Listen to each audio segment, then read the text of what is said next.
Is life worth living? When life seems unbearable, life can be pure bliss. When all goes well.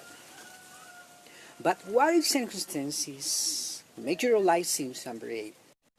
For instance, Soli in one country lost most of her possessions in a hurricane explains, I didn't know how much more I could take. Many days I felt the ride was near to the breaking point. Or what if a loved one dies? Janice in Australia says, when I lost both my sons, I had to gather a fragment of my shattered life and resemble them as best I could. I begged God, please, my heart can't take any more. Just let me sleep. I don't want to wake up again. Danny, on the other hand, was devastated when his wife was unfaithful. He explains, when my wife confessed that she had been unfaithful, it was like a knife pierced my heart. I felt this physical pain stabbing me again and again, and it lasted several months. Let's consider how life can be worth living even when disaster strikes, a loved one dies, a spouse was unfaithful, you're dealing with a serious illnesses. Your life becomes unbearable then. So first, how can we cope with when disaster strike? Our first feelings was total despair. Everything we owned had been destroyed by a mudslide and flooding. Endure, Sierra Leone.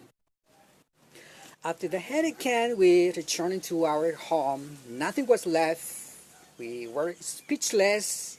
My daughter dropped to her knees and wept bitterly. David, Virgin Island. If you have ever survived a disaster, you may understand what other survivors have experienced. Shock, Daniel, confusions, anxiety, and nightmares. Many disheartened and fatigued survivors have little motivation to move on in life, okay?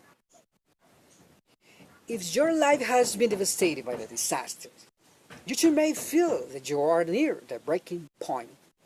You may even begin to feel that your life is not worth living.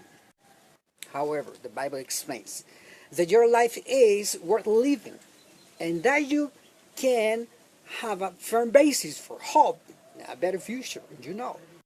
Knowing Bible truths makes life worth living. One quote says, better is the end of a matter than its beginning. When you are just beginning to recover from a disaster, life seems hopeless. But as you patiently work at rebuilding your life, things can get better. Scriptures foretell times when no more will there be heard the sounds of weeping or a cry of distress. This will be true when the earth is transformed into an entire paradise under God's kingdom. Disasters will be things of the past. Any painful memories and lingering trauma will be wiped out forever because the Almighty God promises that former things will not be called to mind nor will come up into the heart. Just think, the Creator has arranged to give you a future and a hope, a peaceful life under God's perfect rulership. Can you have knowledge of these truths help make your life worth living? Reminding yourselves of all the wonderful things God's kingdom is going to do for us in the future can help you. Let go of the past and get through the present. Why not learn more about God's kingdom will soon do for mankind? Doing so can assure you that despite the disaster you have suffered, your life is worth living. Now as you eagerly await disaster-free future. In the meantime, the Bible provides practical wisdoms that can help you to cope with the aftermath of paradise. Apply these warnings, get needed rest, discuss your feelings, look ahead to a better time. A person who experiences prolonged stress or severe anxiety may need to seek medical treatment. You know, when a loved one dies, I felt helpless when my old brothers died unexpectedly. Months later, I would suddenly remember him and feel sick, as if a knife were stabbing me deep inside. At times I was also angry. Why didn't my brother have to die? I felt guilty for not having spent more time with him. Vanessa, if you have lost someone who loved in death, you may have felt a wide range of emotions from sorrow to loneliness and helplessness. Perhaps you have also felt anger, guilt, and fear. You may have even wondered whether life is still worth living. Be sure that grief is not a sign of weakness. It indicates how much your loved one meant to you. However, is it possible to find a measure of relief from your painful grief?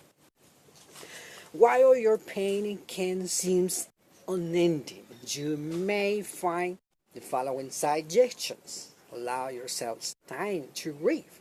Not everyone grieves in the same way for the same amount of time. Still, crying can provide an outlet for fragile emotion. One says, I will just cry, I needed to release that pain, my pain. Another says, Sophia, whose sister died suddenly. Confronting my thoughts and feelings is very painful, like opening and cleaning an infected wound. The pain is almost unbearable. It allows the wound to heal. Talk about your thoughts and feelings. Understandably, at times you may wish to be alone, but grief is a heavy burden to carry by yourself.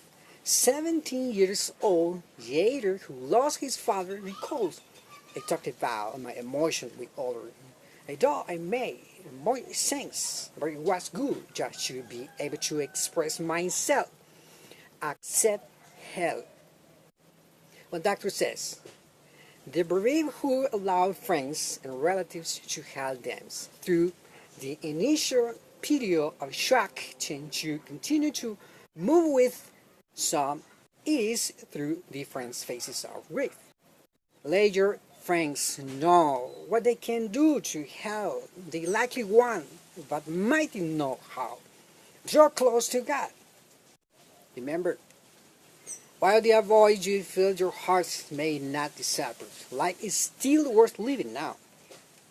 With God's tender help, you can still enjoy warm friendships and a peaceful life. God will resurrect the dead at a appointed time. He wants you to be able to embrace your loved one again. The pain in your heart will be healed forever. Thank you. Have a nice day.